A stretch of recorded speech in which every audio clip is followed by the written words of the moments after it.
Thank you. I'm glad somebody ran. It's been a long time. You can't find a bottle of Coke. The old bottles. Huh? That's what I like drinking those. So Jimbo, thank you. Yep. Well, that's a good one. Now I get my peanuts. I'll be good. Yeah.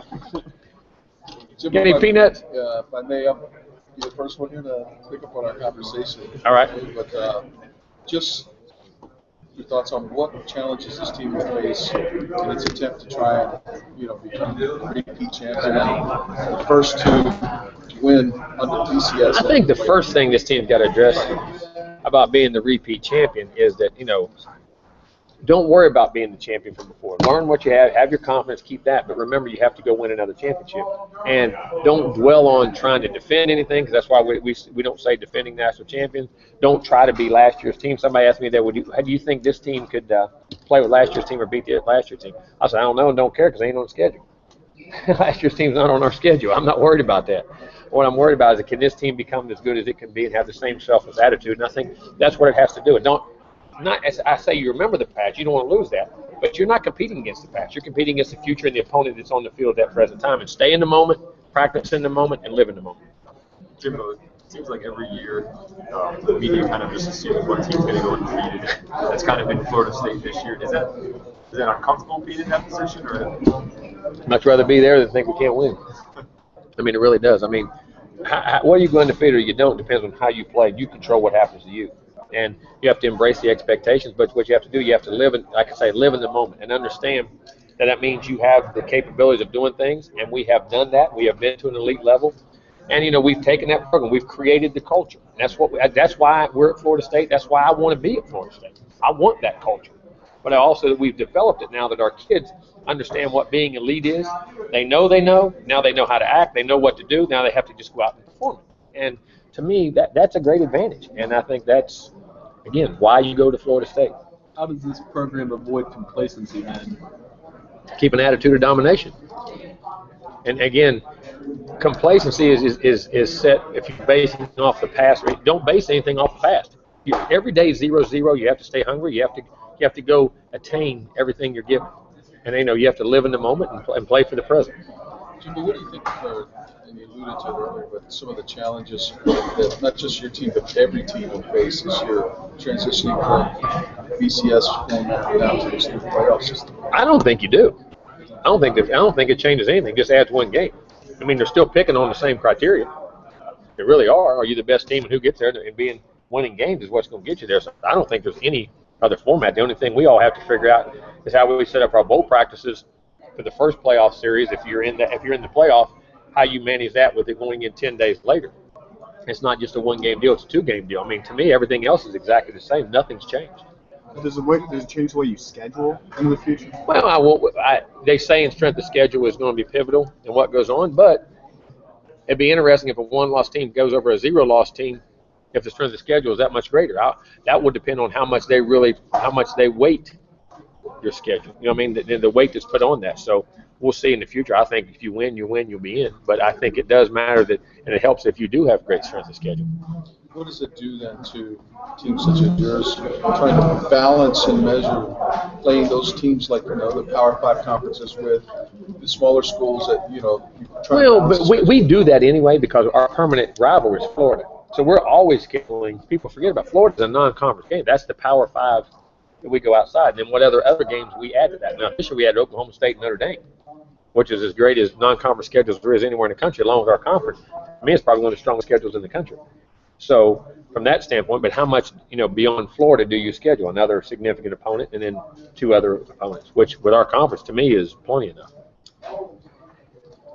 Jimbo, you ever been more confident in a team in the season? I don't know. I'm always confident in our team, but also I'm always skeptical because you always know your Achilles heels, but we do have a lot of strength. But I feel very comfortable with this team because of what it has accomplished as far as its attitude in the off season of the spring and the summer. And I felt very good last year. If you remember last year at this time, I felt very good about our football team. I mean, we hadn't accomplished what we did as an organization, but that individual team. And I feel very similar to this team as far as how it's went from an attitude standpoint to a work standpoint to getting the results in which you need it to this stage and where it's at. So from that standpoint, I do feel very confident. Jimbo, the journey that you all took last year, to the title involved several tests, one of which was early at Boston College, where I think they really adversity. Oh yes. Yeah, that was the first time. Was that the first time that team faced that type of adversity? No doubt. From that part of the season, no doubt. And then on the road up there, and we were down 17-3 second quarter, and then managed, kept our poise, kept our composure, and was very proud of that, and stayed in the moment and made the plays when we had to. And again, that will happen again this year. That happens every year to every team. I mean, everybody acts like it's. I'm not saying the question, but I mean, everybody acts like every team goes through those things, and you're never ahead all the time. You're never, you got to deal with adversity, and that's one of the things about teams that are title teams that can keep their composure and stay in those moments, and that's going to be a challenge for us this year. That you think, well, you forget that you did go through those things. You remember it's going to be hard. Expect it to be hard. Expect it to be tough. Expect everybody to play their A game against you, so when they do, you're not surprised and you can raise your level of play. Was that one of the maybe Jameis's watershed moments because of the way he kept his composure? I don't think there's no doubt, especially being a freshman on the road. Yeah. And Boston College is a hard place to play. I mean, the atmosphere, the environment, the field sits right down on top of you. It's very unique. The field's so close to you. Fans are on. I mean, people don't realize it's a tough place to play. And they're a totally different part of the country. And being a freshman on the road in those situations, I think it was very critical. Jimbo, you said you guys are trying not to defend. That's not a term you use. That was one of the first things James said yesterday, too. It's a clean slate, and you guys are just going out to win this championship. Was that something that the players were already talking about after the championship, or did you have to instill that? Something I've said from day one. That was part of our motto and the culture in which we breathe. And we set the tone with what we say and how we do things, and that was something that I got across to them extremely early. Jimbo, Nick Saban's talked about how the 2010 team has probably had as much talent as he's had. Thought he got complacent in the offseason in 2009. You talked to your team about examples of other teams that got complacent? No, so not necessarily examples of teams that got complacent. What I did, we studied guys who had attitudes of domination who won periods of time. Joe Montana's, John Elway repeated, Michael Jordan, Larry Bird, Magic Johnson. Those guys that all had that killer instinct. And those guys who wanted to be on top, stayed on top, and one championship wasn't enough. We looked at those guys and studied habits in which they had. And they all have that attitude of domination is what we call it. And that's what I create. Again, to me, if you look at things who failed, that's great. I'd rather look at things who succeeded and why they succeeded. You guys open at Oklahoma State, and then you have the triple option challenge at the Citadel, and then a bye week. Then you got Clemson. They have a similar Georgia, and then South Carolina State or something. And then a bye themselves. Preferable, not preferable, the way that opens, where you're going to get that tested this time? It is what it is. I mean, you're going to get tested. So, very cool. It helps your off season, knowing that you open up like that, and got some great challenges. You're going to find out where your warts are and goes on, and if you can handle the adversity that comes in those games and be able to overcome it. You mentioned the off season. Is that really the best way you can prepare when you? Without a doubt. I mean, you create habits, you create a culture about how you approach every situation, how important spring, how important the summer is.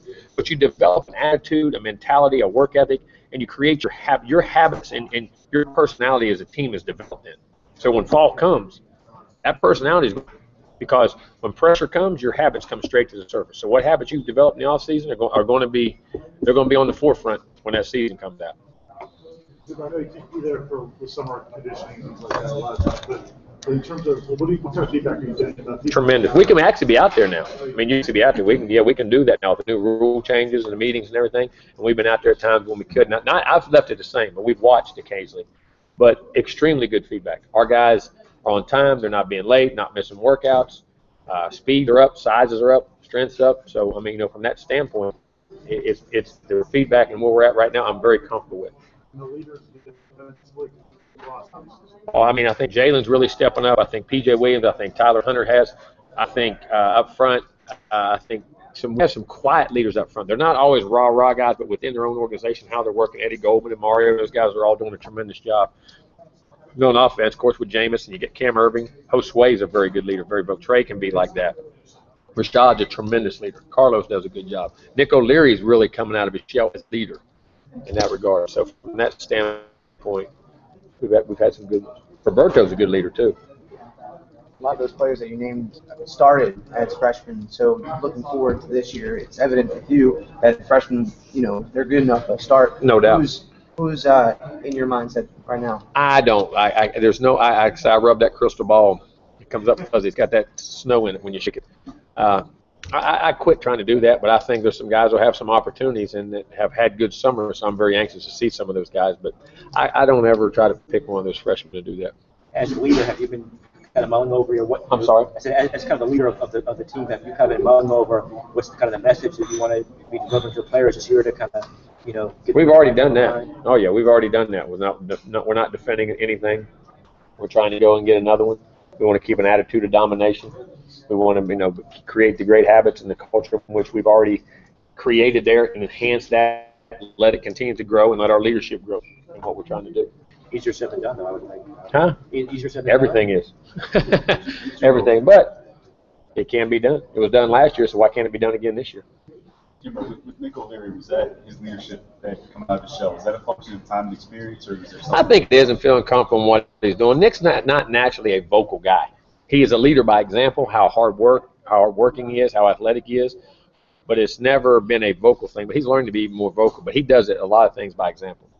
How much do you feel the need to lobby for Janice's 2014 Heisman campaign, considering how hard it is to do that? I don't think it is. I think if he plays good and we play good, he'll win a Heisman. If he doesn't play good and we don't play good, he won't win a Heisman. I mean, I think now lobbying for a Heisman, I think in the old days, I think you did have to get a campaign. I think now it's nothing like it was years ago. I think the media and people know who it is, and the guys start playing and doing well, they get to that forefront. And if your team's successful and you're a big part of it, you have that chance. I think him just being Jameis will be fun. Coach Jameis said yesterday that losing wasn't a part of his vocabulary, your team's vocabulary. Is that something else you've instilled on these guys? We don't worry about it. See, if you learn about losing, you play defensively. Let's have fun. Let's be aggressive. Let's still win games. We expect to win. We want to win. It's what we think we're going to do. Let's play that way. You don't think that. You are what you think. If you want to change your habits and you want things done differently, think differently. Think about losing, that's what happens to you. Jimbo, is there a different vibe with the team? I know recently started. Is there a different vibe when you have Oklahoma State and Dallas to start the year versus maybe FCS? I think it definitely has. It's got our guys' attention, and knowing that they have to come through camp and have their A game from the first game out. It's going to be a tremendous, point for us in our organization in Florida State to keep growing that brand name and growing the ACC. And Oklahoma State has been as good as anybody in the last few years. And it's going to be very close to their homes, almost like a home game for them. So it's going to be a tremendous challenge. Last couple of years, Clemson's been up there as like top 10 type offense. They don't have the Boyd and Watkins anymore. What do you expect out of that? Top 10 offense. I mean, their identity and what they've created, I think they'll be very good. They have a very good offensive line, still have a lot of playmakers out wide. They have good quarterbacks. Their defense, they finished 22nd or 23rd in the country in defense last year, if I'm not mistaken. They were top 25, had a great defense. So I expect another great football team. Can kick the ball very well. What's the key when you guys turn them over twice in the first quarter? Is that the key to? I think any turnovers affect the outcome of a game much as anything there is involved. I mean, turnovers, big plays, penalties, and we were able to create some turnovers, unfortunately, and we're able to capitalize on them. That's a new game. We have to play. This is going to be 0-0 when we start, I promise. What kind of stuff are you looking for, specific improvements from Winston mechanically?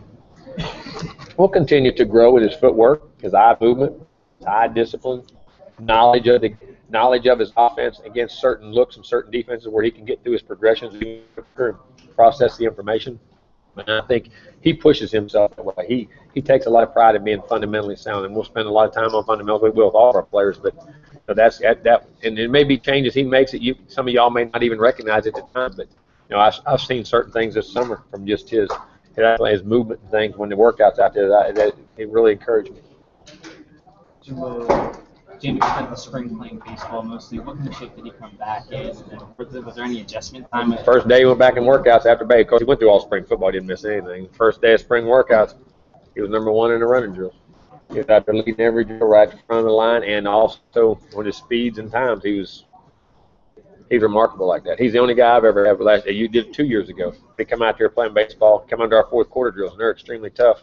He hadn't went through them for 2.5 weeks. In the beginning, the first year he played baseball, he walked out day one, led every drill, and was the fastest to them all. So, I mean, he has that ability to do that. What's the biggest concern you have about your own team this year? In what regard?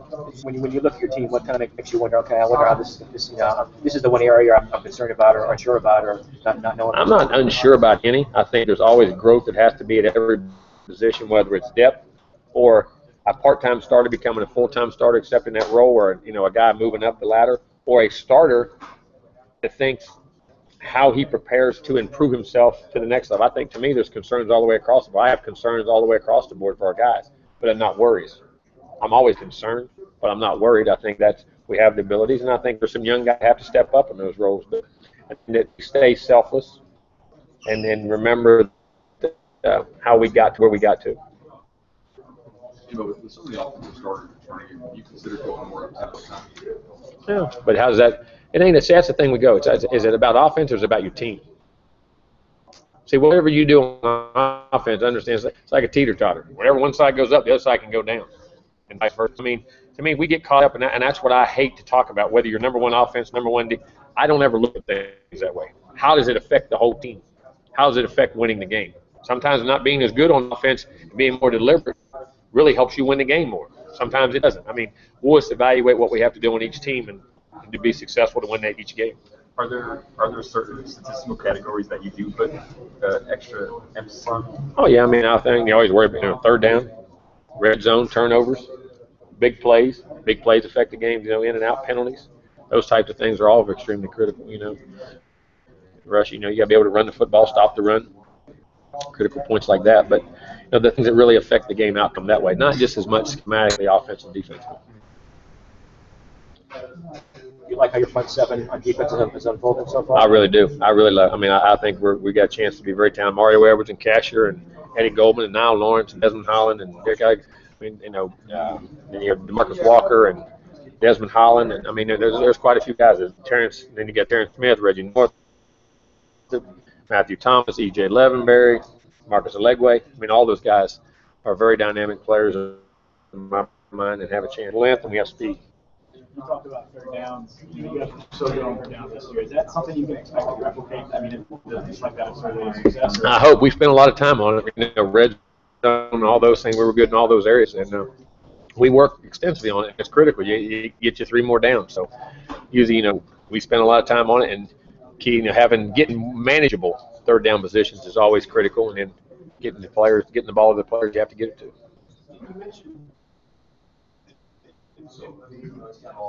You mentioned in terms of situations and such.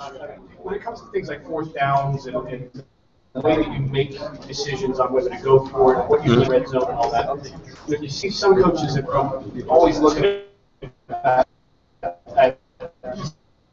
specific numbers, statistics on. I mean, you always have your statistical advantages on everything, but a lot of it's how to flow and the momentum of the game. We get so caught up in numbers. What is the momentum game? Why did we win the national championship? We were able to change the momentum of the football game and then get it back on our side. Momentum is something we don't talk about enough in athletics, that we get caught up on offense, what the score is here, but momentum swings. And then calculate your times to take chances, not to take chances in, and what's the repercussions of how the game is going at that present time that can change momentum against you. You know what I mean? I think momentum has a lot to do with your conversion downs on fourth down and chances and tricks and things you should do.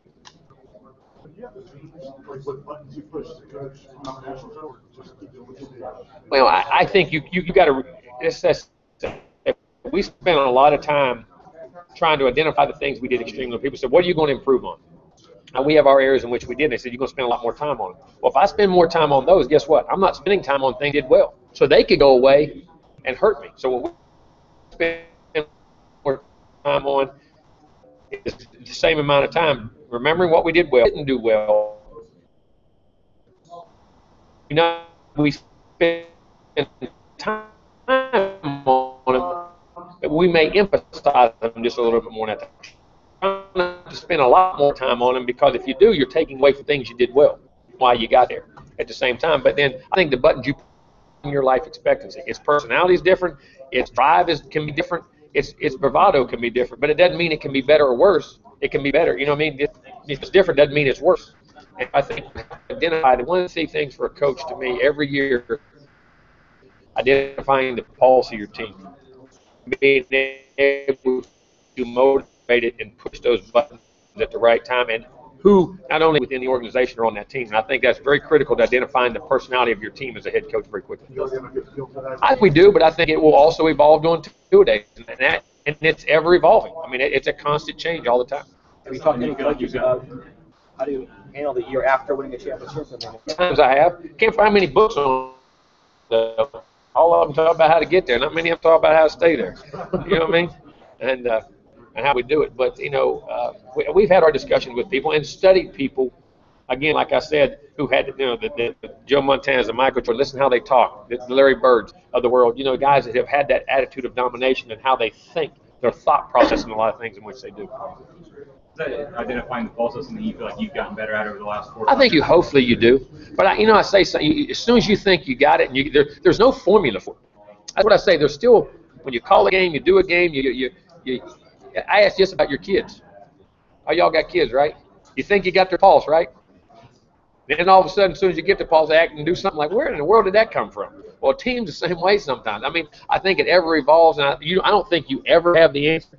I think it's a constant battle, and it's something that challenges you all the time. And I think that one of the things that makes it so hard to duplicate a lot of success is you're constantly fighting that battle. What coaches did you talk to when you talked to some coaches about how to handle the Not many coaches, more just studying people. I don't spend a lot of time. There's a few people we do talk to, but I'll keep that private between me and whoever they are. But I don't spend a lot of time doing that. But there is a few that I do reach out to at times. Does Jameis share competitive traits with the Michael Jordans and the Montanas? I mean, I've never coached those guys, and you never know a guy till you coach him. But I'll say this: that guy is when you're driven by the whys of the game. I think it's the most important question you can ask in sports. Why? You ever heard who did it? He was here for the invitation yesterday. He was imitating me. Wasn't he saying why? Yeah. That's something I try to. You got to know why you do everything. So when you're wrong, you can fix it. And when you're right, you can duplicate. Okay. And he's intrigued by the whys. He loves the pulse of the game's work, why they don't work, what's supposed to happen. He constantly studies. And so from that standpoint, I think when guys are motivated that way, and then they have that great drive to succeed and win and compete, I think it's hard not to be in that mode of a person. And I say this, he does have the mode of a person that way to me that the minute he walks on the field, we become a better football team because all the guys on the field and all the guys and the people in the organization, he affects them in that way that we're not going to lose. I mean, I do think he has that. He makes them better. They get more confident and they play better because he's on the field with them. I believe that wholeheartedly. You coach better because you have him with you? Now, because the level of play goes up and the mentality goes up. When you study guys like Montana and Jordan, how do you study quotes? Reading quotes, watching history, watching. A picture's worth 1,000 words. A game, a film. I mean, why does Michael Jordan, with a flu temperature of 104 or 105 or whatever, got to get 36 points and they got to carry him off the court and he can't sit on the sideline, but he can go out there and why does he do that? Why does Joe Montana concussions and keep coming back? Why is Larry Bird's back so bad that he should be retired and he keeps playing? I mean, why is that? I mean, your actions speak it.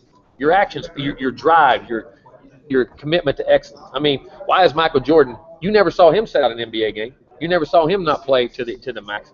Why is it that to me, to the players, sends a huge message? We only study them. We bring in seekers who know people who've been around them. Bring some of them in. Bring in Michael Johnson at one time, who was the fastest man in the world at one time and did all those things. What motivated him? How to press? I mean, it's the constant education to me, to these kids, and to try to get them to think in that type of mode, to keep pushing it. Because it's human nature to win and relax. It's human nature. Still, human nature is not to strive. And that's why, but we also tell them, you got to create those habits. And if you want to be special, you have to do something different and be willing to do things other people don't want to do. How do you do that? Sorry. Is that something you're born with or that you can teach? Both. Some are born and they're driven like that, but I do think you can instill and educate. Because I think as long as you keep being educated, then you get that feel, I think you can do it. Naturally, how do you identify that in recruiting? That's the thing. You don't let us get around. They don't let me go out enough. Daggum. Head coach has got to stay at home. We got to osmosis. We got to have mental telepathy. We can't communicate with a daggum kid or go watch him practice. I think by getting him to camp, coaching, I think camp is critical. Your coach's evaluation, watching the kid practice, watching the kid there, getting the background on them. I think you got to do as much of that as you possibly can. And then when they get there, I think you got to instill in them the culture of your organization. And I think that's what your upperclassmen listen. We don't do things that way. This is not the way to do things. This is how we do things. It's creating that culture in which you want to create. Naturally, you're associated with Nick just because you coached with him. Yep. But how are you guys different in coaching styles? I don't know. Maybe you may have to ask the kids, guys we played for. Maybe some of the reporters are guys that cover both. I don't know. We're probably similar, but we are different, I think. I do think we're different in how we approach things at times. Or that'd be a good question. I have to sit and think about it. Some of you guys, Tony may be able to answer that question better than me. He's around both of us more than that. No, I don't need them. Hey, if I did, I quit eating them cookies. That's what I needed. I was glad. That's about all we eat, though. Little W. Jimbo, when you talk about looking at guys like Michael Jordan, Larry Bird, like, is that a matter of someone read up on them, or like you assign that to somebody? No, we all do, and I constantly educate our guys. I use examples of them. I use Joe Montana, John Elway. They got the great ones at the time. Coach Kobe, he won all those championships for those guys. I mean, we spend time talking about that in our organization, our team. We do all the time. I have those conversations with our players a lot, and what's going on at that time in society, and who's out there, and just constantly. And then we do have our guy people who research all that, get the film and the video I want. I'll pull off some clips of how people played against them, or people that grew up with them, and how they think, and those types of things. When did Michael spoke with him when he Trevor Moe deals with Michael. Does the competitor in you like the idea of a 14 playoff now, or do you rather not have to have a game to get to the game? Let them out there, tell us where to be, we'll show up.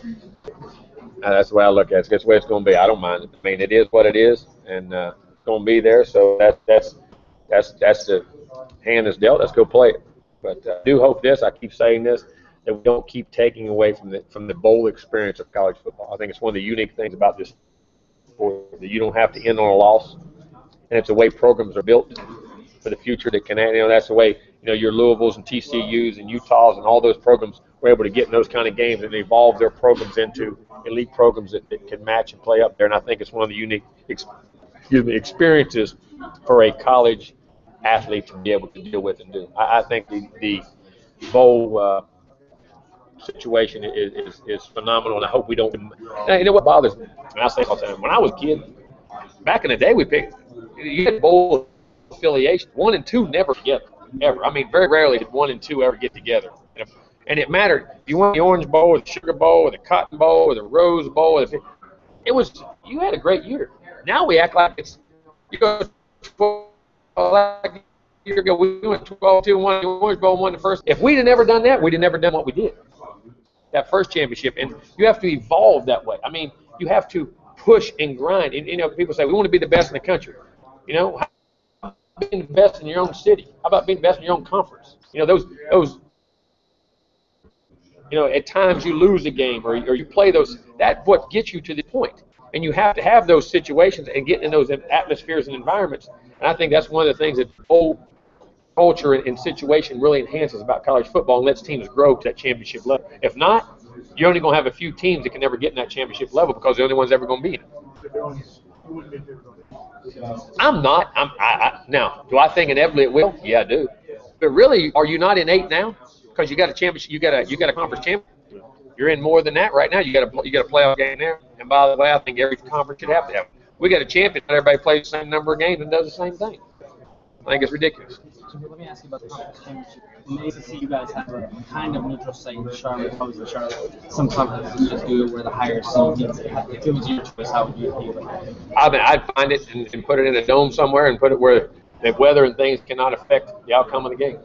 I think there's some uniqueness there, but it is what it is. Charlotte's been a great venue for us. It has been a great city and hosted it very well. I'm not saying that, but everybody's got to do what they got to do to market the game, because I think that's another thing that's going to be affected by this playoff. Your team's going to the conference championship game. You're a fan, right? All right, I'm in Charlotte. Say for us, if it happens to be us. But then, okay, do I go there, or am I going to go to the Rose Bowl or the Sugar Bowl, wherever the first round of the playoffs is? And then do I go to that one thinking if they're going to win that one, I can go to the national championship? How many times are you going to go? How many times can you afford to go? I think sometimes your conference championship games could take a hit because of those scenarios. Jimbo, how much you see recruiting interest from guys outside the region pick up after the national title? I don't know if they've picked up that much because we've always been a national brand name, and we've always recruited nationally. We recruit Florida and Georgia, but we've also enhanced that area to go out nationally, and we always have. Maybe a little, but we've always had that and done that pretty well the last few years. What does it do for the league that Louisville football is part of I mean, you're talking about a team that's 12-1 the last 2 years, beat Florida in the Sugar Bowl, big time program, had first round draft picks last year, tremendous football brand, tremendous coach in Bobby Petrino, have done an excellent job, have good players, great tradition. I think it only enhances it, makes this conference stronger and stronger. This time last year, you had a whole bunch of new assistants on staff. How were you guys able to succeed with not a whole lot of continuity? Well, we did, but there's a lot of guys that I knew and that I wanted to have on staff and that believed a lot of the same things I believed and come in. And I think everybody talks about the selflessness of our team. It starts with our staff. Our staff is extremely selfless. Not looking for the next job. Coordinators not looking to be head guys. I mean, they will if they coach well or moving. I mean, guys that were just, hey, we're going to do our job. I think it right down into the players. And I think they grew and grasped that from our coaches. I wouldn't trade our staff for any in America. I love our staff, recruiting, coaching, personality-wise, being around them as good people, developer of men, extremely proud of them. I love it. Is that an underrated quality in a coaching staff? When you No doubt. guys that want to be Especially in today, you talk about entitlement for kids and guys wanting to go to the league and play. Well, coaches now with all the money, I'm an assistant. I want to be a coordinator. I'm a coordinator. I want to be you do. Let me tell you how to do it. Do the best job you can do with the job you have. Somebody will notice and hire you, I promise. If you're looking to jump and you start jumping and chasing the money, they'll always bite you. And I think our staff has a tremendous advantage in that right now. Got a tremendous group of guys. Not saying they don't move, and I encourage moving. We all want to move up. You'll do a good job at what you got right now. How has Charles done? Excellent. Been very pleased with his knowledge of what we've done. He's been ready to do this for a long time. I've always known Charles as one of the best human beings I've ever met. Does it help at all having some older, especially a little bit older, anyone like in their 30s like that? Does that help you communicate or having that experience throughout the staff? I mean, when you get older, you say you got good experience, but then, you can't communicate with the young generation. And do they have enough energy to go recruit? Well, then you're young. You can go recruit and communicate, but are you mature enough to handle that? I mean, I don't know. Flip a coin. 6 of them might have a dozen the other. I mean, I just think it's good to get good, genuine people who care about what they're doing and express that. And they do that and have knowledge of what they're doing. Yesterday, James defense. Yesterday, James was talking about his opportunity to work with Charlie Ward in outreach in the community. And he kind of, when he was talking about it, he kind of lit up like a Christmas tree, as I noticed. Well, he's such an icon. Charlie's one of the when you meet him, such a low-key, low individual, but one of the he's the most decorated player in college football history. I mean, you go back and read it. I mean, Charlie, and he's an idol. He's a guy who's local and has achieved a lot of things. And when you walk with Charlie, you feel presence, you feel greatness, and I think James felt that. So they have like an ongoing mentoring type of relationship? They've always, Charlie's done that with a lot of our guys over the years, with EJ and different people at different times. And I love having Charlie involved in our program. I mean, when you look at your defense, especially the last 3 years, you won pass-ranked defense in the country for 6 seasons.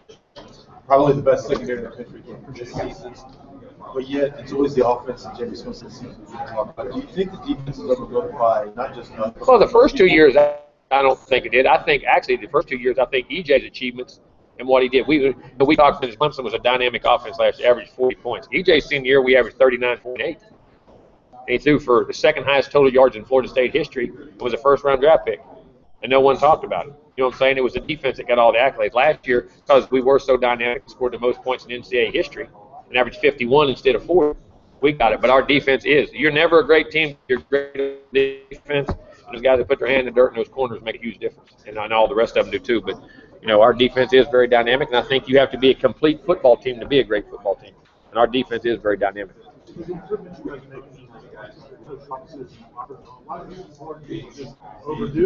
No, I think it sends a message. I always ask folks, when you walk into an organization and you go somewhere, you go to buy something, you walk into a business, you go into anything you ever do. The minute you walk in, you make a first.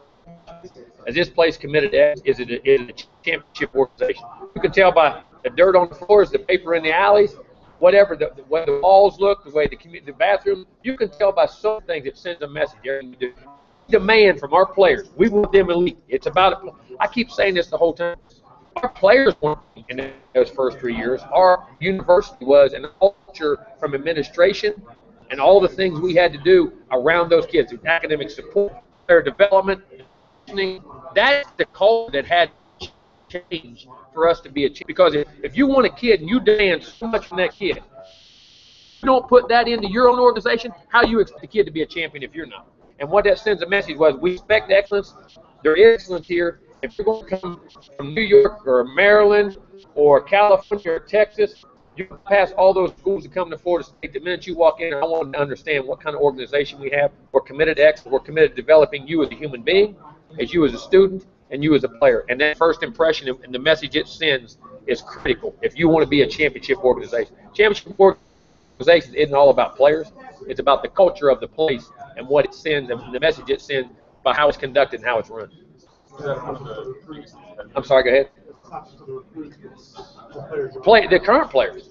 That we are committed, put them in the nicest housing. Put them in the nicest, have the nicest meeting rooms, player lounges, things we do, have an indoor. It sends a message. And don't think of play. Let me ask you this. You know Germany won the World Cup, right? You know they built a hotel and workout facility in Brazil? Guess what? Who won? You want to talk about a low extra motivation? You want to send them, if you those, it does. It sends a message to those people, staff, and what it does. It's no accident that Germany won that thing. Not only are they good, they were committed good and committed to doing things to put those players in position to be good. Did you face resistance? Is that something you really? I think you always do. Because I think it gets down to priorities. Who priorities on? I'm not a spoiled kid. If I want to, because it's going to make our win game, because that's what it's. Every decision we make is about winning and developing our players. And what I mean by winning is winning with the kids, helping them become better people, better students, and better players. It's all about player development and enhancing their opportunities in life. So when they go down the road to the jobs they do, the people they have, the families they have, they understand the way to do things. Like I said, our players understand what a lead is and how they act, what they know. Now they'll know it from an organizational standpoint and from a coaching standpoint and playing standpoint. So their lives will all be better, and the people they touch in their life will be the same way. Do you feel like it should have been done before facing your father? I'm not. No, I think that's what we had to prioritize and get done in the time we got done. Our school and administration are doing a great job. I'll continually push, and I've still got a bucket list. I still got things we need to do. And I say, what if you don't though? You're either getting better, or you're getting worse. There's no standing still. Those things that doesn't really. But as soon as you still, 3 people pass you up, and you got to continue to stay on the cutting edge of things and enhance and develop players and people. Are you able to do things defensively because you maybe wouldn't otherwise be able to do because your secondary is so strong? No doubt. How you can cover, the different people you can cover, and versatility of not only your secondary guys but your front guys. They can stand up, they can get down, they can move around, they can go from linebacker to end to linebacker, D tackle to D end to D tackle. I think it all becomes a personnel matchup game, and then the knowledge of our defense now being in it for the second. This exact scheme will only enhance that. Coach, how do you get your kids to embrace playing on the road? I mean, the Clemson game stands out from last year, obviously. If you want to be a champion, you got to be able to be willing to do things and walk in tough situations and be able to handle it. They don't give rings out. You got to be able to embrace that. You got to be able to accept that challenge and accept it within yourself. But you also, more importantly, you got to prepare for it. You don't win because you want to. You win because you're prepared to. And it's what you think and how you walk and how you talk and how you breathe. And you put that work in, not just in the fall, all year long. And the culture you create. And I think you have to look and you have to take pride in when people you're outnumbered and what that goes, you got to go in there and compete. And I think that's a part of building a championship organization. Does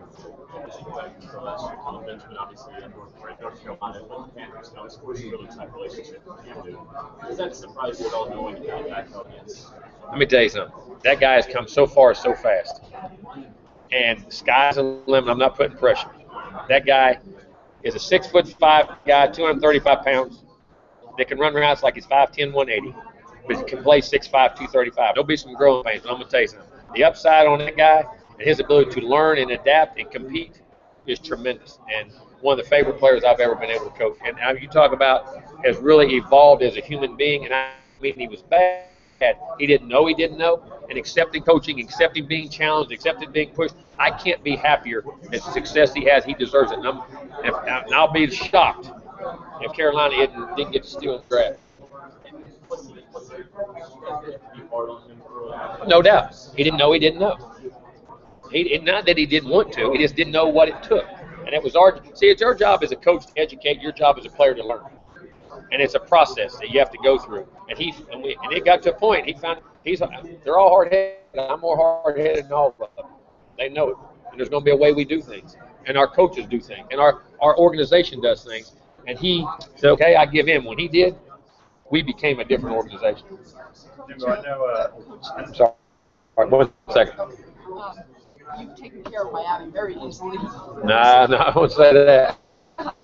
In recent years, and you're talking about playing on the road. I'm just wondering, if the players, do you feel, get up for that game as much? Oh, yeah, I mean, that's one of the games you come to Florida State to. I mean, we understand the importance of playing against Miami and respect Miami. They have great tradition, great history, and great coaching and great players right now. And we understand that, and we embrace that rivalry, and we really respect it. And I think that's why our players try to play well in it. I know James' suspension was in baseball, but was there any additional punishment you faced with the football team this summer? Not after we found out the story and what had happened in it. And it was not a malicious thing. It was not done with intent. And I think all things, and people realize we spend in base. You understand how important baseball is to him? That cut his heart out. And if it was done maliciously, we may have done other things. It was a silly mistake, but it was not done with any malicious doing. And you don't punish a guy twice for the same crime. Did you hear at all from Nick after you won? Yeah, we did. We talked about that. It's like I called him when he won his, and he was very happy for me. Any advice on how to do him? No, he said, now you got some challenges. He said, now's when problems start. And I understood that. And we embraced that. We were at LSU together when we won one.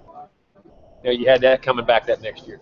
I mean, so that whole process, we've been through it together, and I respect his opinion a lot on this thing. He's been through it. He actually fixed it after a while, didn't he? After 1 year, he did it twice.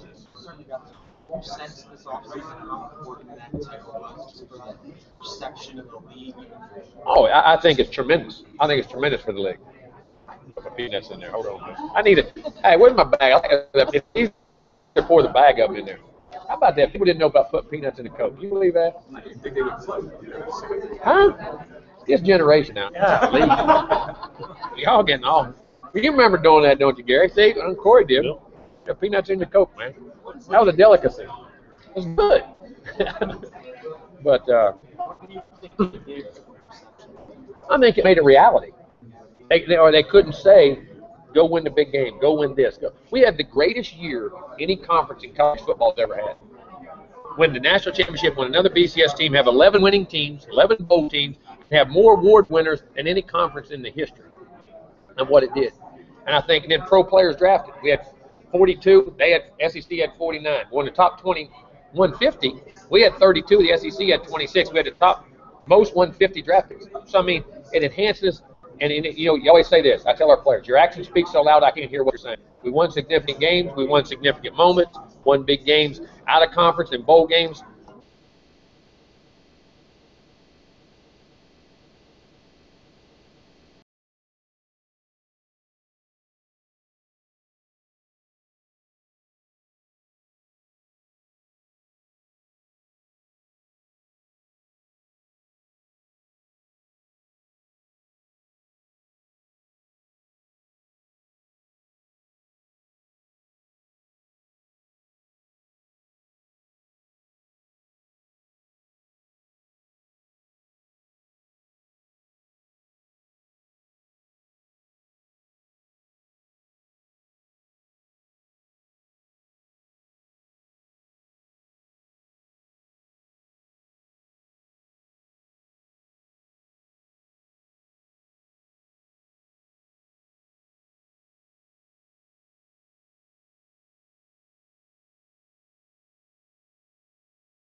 anybody cares more for them than we do. It's about educating them and letting them grow as human beings. And in every offense, there's greater punishments and lesser punishments. And if they're felonies, then that's in a whole different level. But kids make mistakes, and always will, and there will never be. It's never going to be perfect. Is anybody in the world perfect? Is any family perfect? That's the way I look at things. And I think they are internally how you do things. There's certain things that don't need to be known. There's too much known now. But that's the world we live in. That's what we do.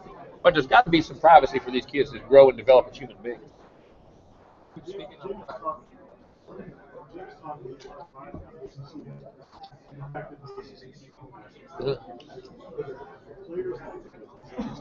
I think we do. I mean, it's like, when we play these other ACC teams, hey, we're going at it. It's like your own brother.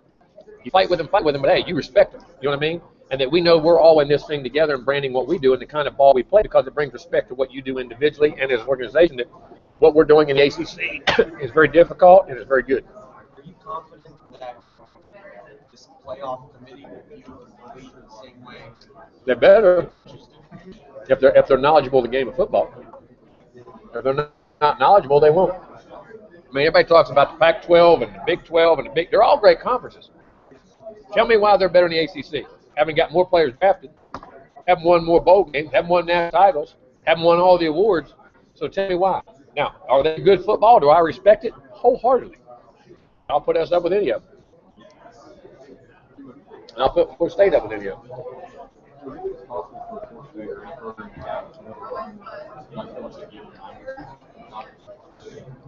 Why you can't? I don't know if it's feasible. It'll be doable, but go play ball and find out. I think it probably would be tougher now. I think more people are playing ball than ever played, but anything's possible. You ever think about, when you look back at last season, I don't know how much you look back at last season, just kind of step away and appreciate what was accomplished? I mean, I do. Those crazy numbers, and where maybe that team 20 years from now might stack up in college football. I mean, you can argue, and I don't like to go back, but that team was as dominant as any team in college football. That team could run the football, could throw it short, it could throw it deep, had the quarterback. It was physical on defense, could stop the run, play the pass, and had tremendous kicking game and return game. I mean, that team, to me, is one of all-time great teams. I really believe that. Perception-wise, that you did get to play an SEC team and stop that run. Do you think that kind of helped? And I'm more proud of the way the game went, because the second half, they'll run you in the ground. You couldn't do that. You can't win a close, be physical.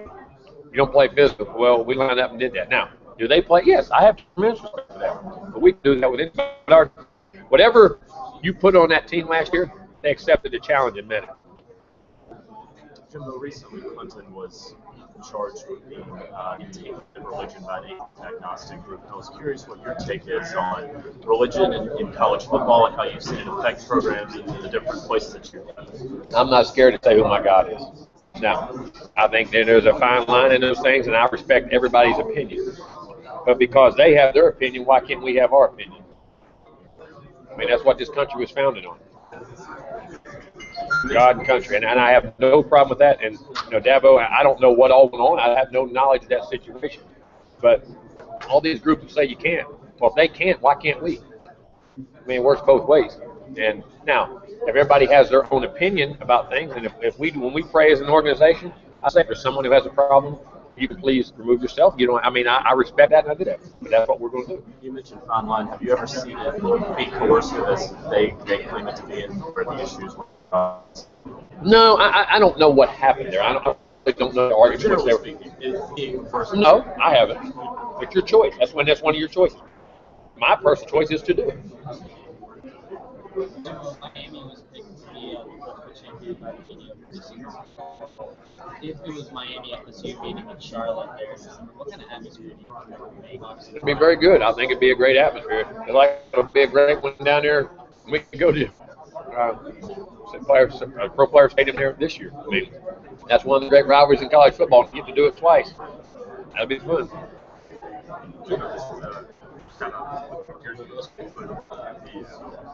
How many quarterbacks are transferring you guys to graduate? You're currently high school quarterbacks. Is there ever a feeling you guys kind of thinking, all right, I want to graduate college early in case it doesn't work out? No, I don't think that way. I think they change in the middle if they evaluate and see the situation change. You know, I don't think they've been that way. I really don't.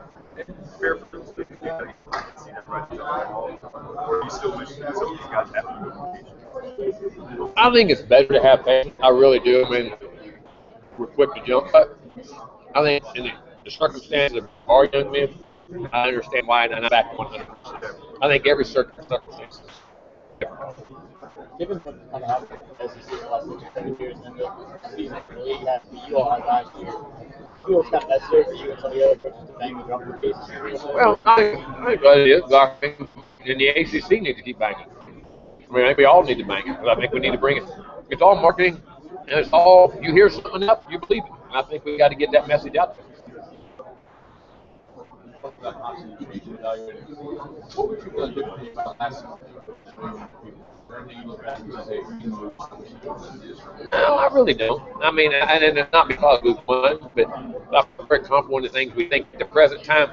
All decisions you make, it's easy to hindsight to question them, but it's easy after you know the answers. But with the knowledge and the information you have at the present time to make a decision, which is the only way you can do it, I felt very comfortable in the things we did and how we went about our business. Maybe put the towels up earlier in the championship game. Jimbo, yesterday, Commissioner Swofford expressed confidence that the Power 5 autonomy proposal is going to go through. Have you had a chance to look at that? How would you like to see? I haven't studied enough. Educate me, but what are they saying? Well, just that the Power 5 conferences will have a little more autonomy under the NCAA umbrella to do a few things financially for students' rights. I think they should because we face a different problem than the rest of the country. When you in that Power 5, I mean, money-wise, I mean, we're recruiting nationally. And parents can't come watch their kids play, or a kid has to come and try things that he can't afford money to go out on a date or have clothes or do different things. I think those are a different set of problems in which we have to bring the money. Those kids need to be compensated somehow, and that instead of fools need to be tweaked and turned because we're different than the other groups. You want to talk about their agent rules, sort of massaging agent rules. In what way? What is it saying? Nobody's given anything specific. They just want to change it. So I was just curious, if you had thought about maybe a better way to have players deal with agents. Here's the problem. I think the agent is the problem. It's a run. You mean I tell you what it is? You get caught, put in jail. It's like you're never going to stop the problem until there's a punishment. As long as you keep, it's like your kid. If you keep doing something and say, don't do that, okay, as soon as you turn your back, what's the kid do? Does it again. 90% of them do. All right. But if they know they get whipped or they got a punishment or they're grounded or something, if you got jail time and you get caught, the scrutiny and you got to punish these guys when you catch them. It's got, and it needs to be like the RICO Act. Who they're tied representatives should go all the way back. We hire people. We have a group that comes in and educates our people and our families, the things they can and can't do. Give them constant information. Set up certain days that they're allowed to talk to our kids. You know what I mean? If they want to, try to keep them going the season, not talking to them, but it's a kid's choice. But we set up certain days they can interview agents, bring them in, let them talk to them, and just try to create the educational process, and then try to keep a close eye on things. Because that is one of my fears. I mean, one of my fears at Florida State because we have good players. We're going to have agents. And kids getting into guys and families and doing things that you say we can monitor. Well, you tell me how when guys live all over the country and family, how can a coach do that? You can't. I mean, we hire people to watch them, do it, be around them as much as we do everything under the sun we can do. And we're doing some programs that not many schools in the country do. Or any scholarships that you go. Everybody can talk about it. USC did 4 years. I've been doing that for 3 years. No, I didn't. I thought it was the right thing to do. I didn't know I had to.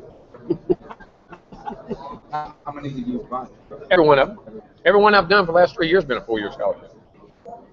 We haven't not done one, and I think it's the right thing to do. What's the reason behind it? Because it's a commitment to the kid. And the reasons you lose scholarship are going to be the same as they were before. If you commit a felony, you academic, you get out of school.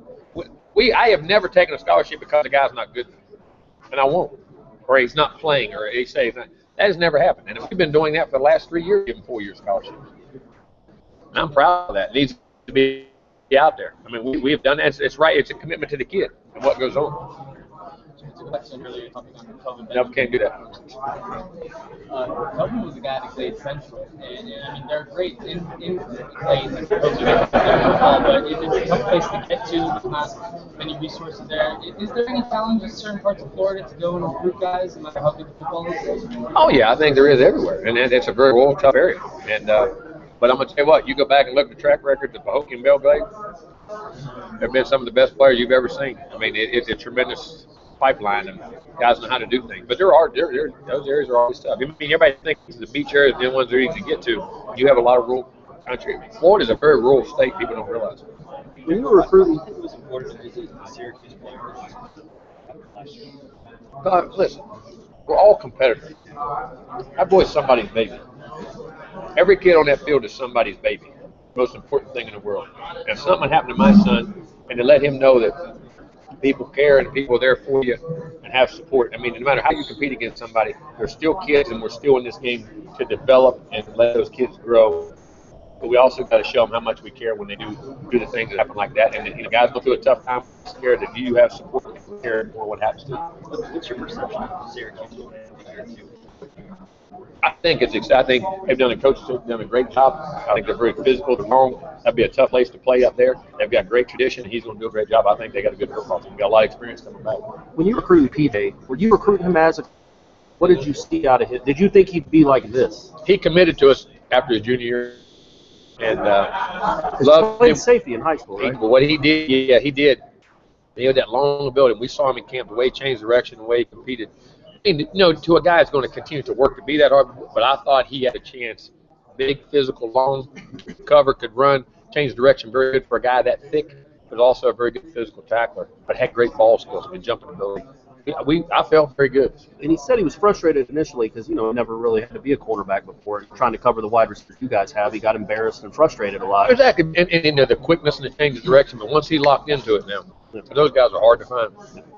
He's not the only one. You guys have a ton of defensive backs that are like 6'1", 6'2" across the board. How does that change what your secondary can do? It seems like you guys made a point to get the matchups, and then you'd be able to take on blockers, be able to set edges, and how you play run support, not only coverage, but run support, how you can play press, how you can jam and get your hands on the guy, and how you can contest a Kelvin Benjamin or those big receivers you got, or match up on the tight end. Those things are all very critical because that's one of the uniques about our secondary I like. That personnel matchups, we can move guys in and out and interchange them and get the matchups we want. James yesterday referenced that last year they really relished being the underdog at different points. That they really took criticism seriously and really enjoyed being the underdog and went out. That obviously this year is not going to be much of an option. You referenced Jordan and some of these guys earlier. The legends about him inventing ways to beat out and all exactly. That. How can you as a head coach and all this? How is that something that you can try to manufacture? Well, here's what I believe though. I believe if you really have to manufacture a lot of things, you're not who you think you are. I think you can point things out. Just like you say, well, how you going to repeat? Well, you can't do it. No one's done it. This can't be done. So, you guys get plenty of fodder, which is your job. I'm not saying that, but there's plenty of those things that can create motivation. But motivation's got to come from within. And I think back to creating the culture of excellence and having that domination of how we practice and creating those habits within our own practice field, I think that's going to be the key. Take quarterback out of the equation. What do you think is your best position? Offensive line. You said that if I said that was the best in the country. I don't know the knowledge of everybody else, but I'd put that group up against anybody. Why? Because experience, size, athleticism, intelligence, toughness, work ethic, discipline. That's when I think of them. That's what I think of. Selfless. Those guys come to work now. No, we'll let it play out. We'll let the best play and let perform in what they do. Something? I think it's confidence. Maybe not confident. New position. It's really going to work. Then it works. Be the guy, and I think going through spring and the way he carried himself and the way he's doing. It's funny. He's kind of like a young guy right now, evolving and finally coming into his own. It's fun to watch him right now, and I think his confidence is really grown. How will Roy Gonzalez you, having watched him, and I've watched him kind of bounce around, maybe struggle to go on the field to see him kind of come into his own? What's that for you to see that? It's fun because they finally listen. no, but it is. Because when you know Carlos, man, there is not a bad bone in his body. He is a tremendous human being. He's a great guy, great personality, great team. He's fun to be around off the field. I mean, he's a genuine, honest person, and you love watching him have success. He works so hard. Question about playing football. Did I understand you correctly? During the team staff, players are free to not take. No, I'll say we're going to have a Lord's Prayer, something that you don't have to participate if you don't want to, but we're going to have the Lord's Prayer here and there. Did you for a game or how? After every practice. You I lead it.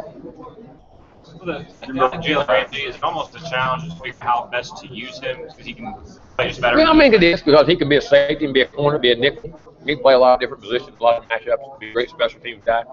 And it's fun because you can move around. That's where you almost just want to approach each individual scenario and use that as how to employ him. I think that's what you got to do as a coach. You got to find those things and find ways to use them. But see, sometimes you can say, well, you can do this, but does it help winning? I think you got to be careful in those situations. Well, this guy can go do this guy can go do that. But all right, how does that fit into the team that does it win games? And the bottom line is about winning. But have those guys in the versatility to do that is tremendous. Jimbo, punting's not really been strength now for 2 years. Your punters on his punting coaches are better than kickers. On that. Yeah, he's worked on his technique and all the things. He's actually hit the ball very well. Right now, he hit it very well in spring. And we got to cover better at times, too. And I think that's part of our areas in which we need to enhance and grow on. And it's not lack of ability, it's just you got to get more consistent. Has the ability, just got to be more consistent in the things he does. I know he's a scholarship guy, but is that fun competition open? Oh, yeah, they'll be. I mean, anybody, the best player's going to play. About what? Oh, I know. I don't think just doesn't create a division but they were laughing and giggling about it. I mean, the other day they had Bobo and John Franklin, all them were racing. They said, those guys all the time. It's fun to watch. And those guys, it's funny, the relationships they have. You know what I mean? It's a very close-knit group of guys. How does FSU handle when players deal with severe pain, painkillers, or anti-inflammatory? No, we monitor that. I mean, you got to, what they're capable of doing is make us very aware of not being a guy hooked on a situation and try not to do it. Unless it's a mandatory thing on surgery and then get them off very quick. We don't use a lot of those things as far as the things they'll take every day and the pain. That's not in our repertoire. You regulate how much you might. Oh, without a doubt. If you ever have to do it. But there's been a lot of success with first-year starting quarterbacks in college football. James last year, Nick Marshall. Is the game evolving in some way that's allowing first-year starters to produce? Is it changing? Well, I think their knowledge at a younger age is getting greater. Things they're getting exposed to, the camps they're being able to go to, the 7-on-7s, which is throwing it year-round, developing their games, their knowledge of the game, going to the different camps and the different things they do. I think all those things enhance your ability and knowledge and allow you to play at an earlier age. I think kids are developing themselves physically better. I think we're lifting more, eating more. We're doing all those things to enhance and grow. They're not kids. Kids aren't kids. They're becoming young men much quicker. You guys haven't shied away from playing tough non-conference games, neither is the ACC. Why do you think this league has kind of pushed and promoted its teams to play some of those tough? Well, I think, like I say, your actions speak so loud I can't hear what you're saying. When you want respect, go get respect. Go play the teams, go beat the teams, go get in those contests and do it. That's what we've done.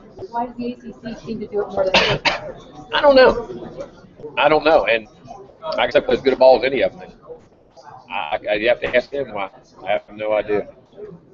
How do you think it's helped the ACC in those games? I think it has because it's brought attention to you and it's brought awareness to the quality of ball and what you're playing. And when you play against those quality opponents, they can't say anything. Recent St. John's University survey of about 7,000 Florida State fans showed that while 40% were willing to embrace change, 93% did not like the new logo. Do you think there's anything? I'm not getting into that. I bypass that question. I don't. I mean, change is all we're doing. That's their choice. I mean, I can't control what it is and what it is. And I mean, they both look good to me. And you know, like I said, when they changed it to that, did the people before the last logo, how did they feel? I mean, I think you're always going to have that, but I'm not going to get into that. I mean, I don't. It's not for me. I got enough worries. The ACC said it's going to allow the use of player monitoring devices in conference games now. Yeah. Does that mean you can use the GPS tracker? Yes. Are you guys going to consider doing it in game now? Oh, we're definitely doing it in game. They did it before, and then they stopped you from doing it. And we definitely want to do it. I think it's only a safety issue, and it's great by the NCAA to be able to do that. Do you look at something differently in the games as opposed to crowd? No, not at all. And it's really not during the game you're making a drastic adjustment. It has nothing to do with that, and you're getting a competitive advantage.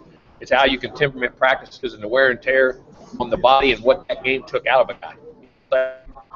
How you, because 48 hours after recovery is very critical. And once you get behind in that part of it, you can never get caught up. I don't care what you do at the end of the week. And I think from a safety issue and developing your players and developing the body, I think it's very critical about how you can do that, what you can do it early in the week and what you can't do. Is there any kind Whether it's team-wise or individual-wise. Is there any kind of data that a game can show you that you wouldn't see in practice? No. Not one thing.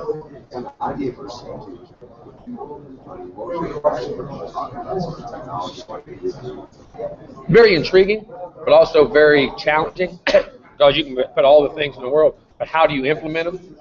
How do you use it? And are you willing to do it? Because it goes against everything you ever thought as a football coach. That information has been out there for a long time.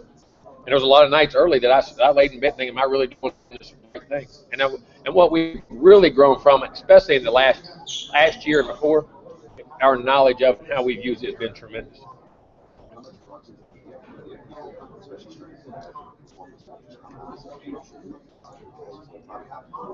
You do. And you always like to educate yourself on those things. But again, like I tell them, tell me how it's going to make us better. There's 100 things out there. You're bringing it to me. Tell me where it gets an advantage at, where it enhances our ability to do something. Show me that. Because a lot of guys can show you that, but then they don't know how to apply it. How is it applied? And we had to figure that out. I had to figure that out as a football coach, how to apply it in what we were doing. And it's been very, it's been very unique. Was it difficult to get your assistants to buy in? Peter Dash said, hey, this guy needs to take off today in practice. Yeah, or we're going to cut him back in the beginning. But I say, good to be the king. You get to do that. No, I mean, and sometimes you did early, but most of them, for the most part, we didn't have an issue. Most of our guys knew. They know my mentality. I mean, I'm going to be as rough and stuff on them as anybody. You know that. I mean, but at the same time, we got to let these kids know we care about them and we can maximize their abilities. When they're maximizing for us, they can trust us. And when we push them, we push them. When we pull them back, we pull them back. And it goes back to the trust factor. Our coaches were all for it. No one was. Where you can see some of these being overexerted, but you also see some of these without a doubt. Don't tell me that. I can see the heart rate. I can see the load. I can see the speeds. And you can't tell me you're doing it here and not doing it here. You know what I mean? But what's created the competitiveness from within the own team, because those sheets are given to them too. They see it. So, wait a minute, so-and-so's doing it and I'm not? Whoa, whoa, whoa. I mean, don't think they don't get in each other's ear now. They There's see competition each other, from within. They see each other's Oh, readings? yeah. Every coach gets his I get them all, and each coach gets his own position every day. And I go over every morning on everybody, okay, first thing. But then they have those sheets, and they take them to the meeting room. Look, so-and-so, you're not – the other kids in that room, whoa, this ain't the standard we live on. And other guys, if you're up there, I'm going to catch you. You know what I mean? It just starts growing. There are a lot of occasions where you early on, especially going against conventional physical way of coaching. Oh, no doubt. A lot of sleepless nights. Especially your first head coaching job, and you're out there doing something nobody else is doing. Don't think it didn't. Don't think it did. And then you had to figure out how to apply and use it. And we're still learning every day. We're learning things even more and more every time.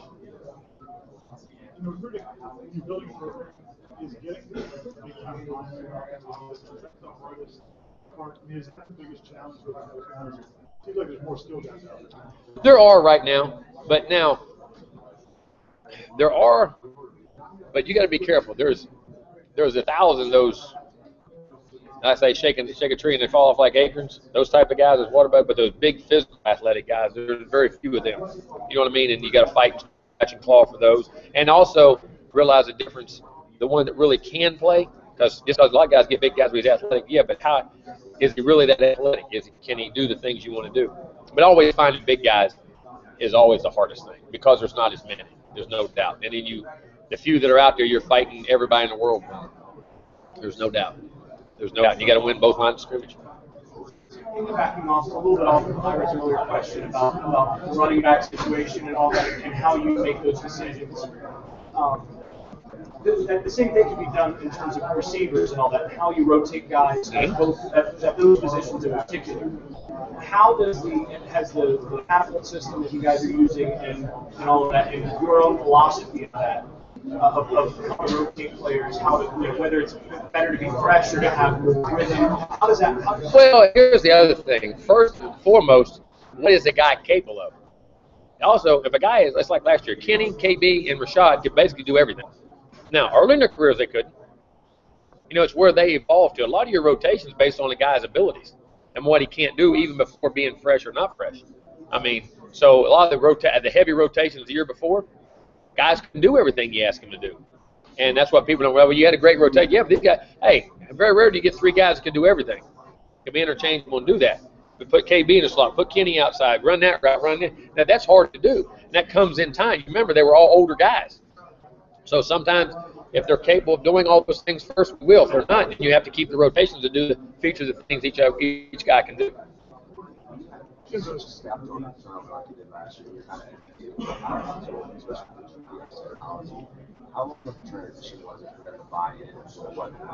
Not long, because I think they trusted what I was doing, and we had a lot of common beliefs and goals. And those guys, I've known those guys, and they know I'm not going to do something if I didn't think it was right. And I think that goes back to their selflessness and trust in our organization and how we do things. That staff was tremendous in their selflessness, their work ethic, their knowledge. They're a professional staff. They're older. They've been through it all, but they're also still young, too, and a lot of times. They learn very well. I wouldn't trade our staff for anybody. Played a big role in keep returning last year as a freshman. What can you expect from him? Well, I think he's very dynamic with the ball. We'll find those ways to get it. And Kermit's challenges are what Kermit's not a guy he's a very natural-handed guy. Can do those things. But also, what most guys do that are in that situation, receivers have to play fast without the ball than they do with it, because that's how they get open. And Kermit's got to continue to grow in that range of learning how to play without the ball to be able to get the ball. Now, he can run every route. He can be – see, the unique thing for Kermit, he's not just a slot guy. Because of his speed, he can go outside and be a post takeoff guy. He's got all those tools, okay? But we got to utilize what he can do. But he's got to continue to grow in his knowledge, but learn how to play without the ball. Sometimes that can mean, for a guy used to getting it, that's a challenge. Yeah, last time you told us that the lack of repetition of the chemistry this year, you got to break into guys. How do you balance the chemistry but also finding the guys what they can't do? It gets back to what those guys can do. They don't want to rotate and everybody be able to do everything. If they do, and before it helped them, but they couldn't do all the routes and the things they needed to do. You know what I mean? So fine line and that whole thing. That's just part of that feel and touch you got to get for your football team. You and Nick have a long relationship. Oh, yes, sir. Two old guys from West Virginia. Story. Hey, I'm middle old. He's real old. He's middle old. He's two guys from West Virginia. Story there, just pure coincidence. I think it is. I mean, we both grew up very similar. We're out in the country, and Dad ran a gas station. Mine was a coal miner and a farmer. We grew up very similar, hard work ethic, and get what you into something, and a lot of hard-nosed toughness that we grew up with. It's the way you had to survive. It was a tough life, and that way, and probably more similar, but it's. He's doing a heck of a job. I'm just fortunate to be in that conversation, but it's. Our backgrounds are similar, and I think it's not a coincidence that we've evolved out of this thing. I think a lot of people don't understand that. It's a hard culture of life, man. It really is. You're a farmer and a coal miner, like my family was. My mom was a teacher and lived with me. Work. You worked. That was what you did every day, all day, 365 days a year. And if you didn't, you didn't get out. And I was fortunate enough to have two great parents that forced education on me to give me an opportunity. You said you grew up with a lot of guys who didn't get out. Oh, a bunch of them. They're either trying to mine coal or just now they're shutting all the coal mines down now. drilling for oil. Yeah, now it's all the fracking. It's all over that whole area. You're exactly right. There's a lot of them. There's a lot of guys. That's what they wanted to do. I mean, those people are they're what we call real people. I mean, they're the grassroots of America. What made America America? I mean, what you see is what you get. And I don't mind putting in a hard day's work to get what they get. Did you enjoy being a commentator on the draft? I really did. Heck, I had all the right answers. Heck, I was even on the daggone sideline. But it was fun to be able to do that and be around those guys and, get a feel for what y'all do on the other side, writers, commentators and all that stuff. There is a lot of work and preparation put into that and what goes on, and it's very fun. I enjoyed that. Does NFL intrigue you at all? It's not anything. I mean, you never say never, but it's not been a dream of mine or thing. I like college sports. I love working with kids. I love developing kids. I love working at the college level, and I love living in the South. But you never know what happens.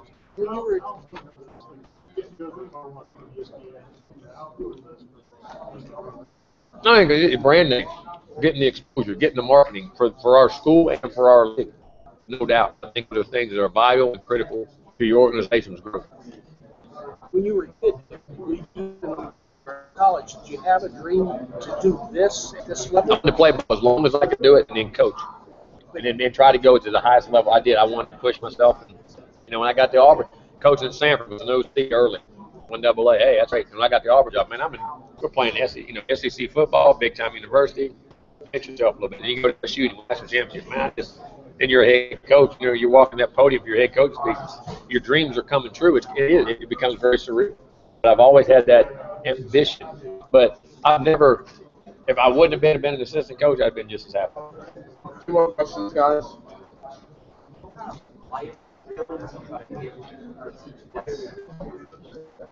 Everyone you could possibly do. We have a complete program, API, which ever know in our mental conditioning, life skills. I'll deal with drugs, alcohol, opposite sex, agents, all those different things. But more importantly, how to develop accountability and dependability as a human being. More to be a good guy, not even get education or not even to play ball. Be a good person, be dependable, do what you say you're going to do. And then what I try to teach them and educate them most on how to make decisions in life. Most kids make a decision based on what they want next 10 seconds. You know what I mean? Then how does that decision affect tomorrow? How does it affect next week? How does it affect next month? And how does it affect next year, 10 years, 15 years, 20 years? And get them to understand and get them to do things in life that they didn't like to do, which we all don't do things we don't like to do. It's human nature. But that are important in their life. And watch them have success in them, and then watch them grow as people. When they start doing those things and getting confidence in different parts of their life and interact in different parts of society that they never thought was before, and doing well and being accepted in those worlds and how you make decisions, how you carry yourself, it's amazing how the student grows and the player grows. It's amazing. And just watching that, to me, is the greatest joy you have in football. You have a bunch of underclassmen, really a bunch, that have a chance maybe at the end of the year to think about going to the NFL draft. What challenges does that create? Is it a good thing to have? Is there any idea is that one that you have talent, right, and the guy's capable when he's put in that position. But two is they can't think of it. Remember what got you there. You wasn't thinking of that before. Just play. Just do everything, play, prepare, and play hard and do the things you do. And, and at the end, we'll educate you and get you the proper information to make the right choice. And I think, but is that a challenge? There's no doubt, because the first thing, I got a chance, and then all you get, as I call, outcome-oriented and not process-oriented. And that's where you get into problems. But that's where our education and telling, and I'll have to keep reinforcing, saying, doing that to our kids constantly. But it seemed like the guys last year that left early, it didn't seem to bother. No. Did you have struggles with that with Timmy and Kelvin at all? No, they didn't have struggles, but you constantly educated them with it. But you always were concerned that could be. You had to try to have potential problems. As a coach, once problems occur, sometimes then you're in a defense mode. What I try to do is identify issues and problems before they occur to educate those kids. So if situations occur, how we'll handle it, why to handle it, and also to prevent those problems. And we'll have those discussions. I've had those discussions. All right, good. Thank you, guys. Thank you. I can go to bed.